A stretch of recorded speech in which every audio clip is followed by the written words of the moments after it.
হাইকোর্টের নির্দেশে সারা দেশের সকল অবৈধ ইটভাটা বন্ধ সহ গুড়িয়ে দেন কার্যক্রম বন্ধের দাবিতে পঞ্চগড়ে বিক্ষোভ মিছিল ও সমাবেশ করেছে ইটভাটা মালিক ও শ্রমিকেরা।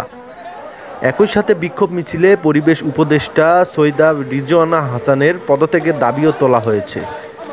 মঙ্গলবার দুপুরে পঞ্চগড়ের ধাক্কামারা এলাকার চিনিকল মাঠ থেকে এই বিক্ষোভ মিছিলটি বের হয়। মিছিলটি প্রায় 2 কিলোমিটার সড়ক অতিক্রম করে জেলা প্রশাসকের কার্যালয় চত্বরে গিয়ে শেষ হয়।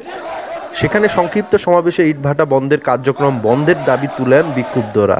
অন্যথায় ইটভাটা শ্রমিকদের কর্মসংস্থান সৃষ্টি করে দেওয়ার দাবি তোলা হয়। একই সাথে পরিবেশ উপদেষ্টা সৈয়দা রেজওয়ানা হাসানের পদত্যাগের দাবি তোলা হয়।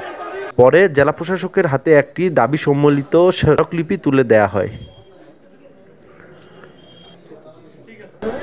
পঞ্চগড় জেলার রংপুর বিভাগের আবহাওয়াকে আপনার পরীক্ষা দেখছেন যে পরীক্ষা আসলে দূষিত হয়েছে। আমাদের পঞ্চগড়ের চেয়েও ঢাকায় শত শত হাজার হাজার বেলকারখানা আপনার সেগুলো বন্ধ করতে পারেন নাই। সর্বপ্রথম আমি একটি কথা আজকে বলতে চাই, যারা আজকে গরিবের উপর পেটে লাথি দিতে চায়, এই রেজওয়ানা আহমেদ পরিবেশ উপদেষ্টা তার আমরা বিলম্ব মুক্তি প্রথমে চাই। মাহে রমজানের এই পবিত্র রক্ষা করার জন্য আমি সবাইকে কথা দিচ্ছি, আমরা সুশৃঙ্খল ভাবে আমাদের প্রতিবাদ জানাবো এবং যদি প্রতিবাদে আমাদের কাজ না হয় আমরা সামনে আবার কঠোর আন্দোলনে যাব। যাতে আমাদের শ্রমিকদের কর্মসংস্থান না দিয়ে আমাদের ভাটা মালিকদের ক্ষতিপূরণ অল্টারনেটিভ কোনো না ব্যবস্থা করে আজকে হাইকোর্টের নির্দেশ দেখিয়ে আমাদের ভাতা উচ্ছেদ করিবেন, ঘুরিয়ে দিবেন।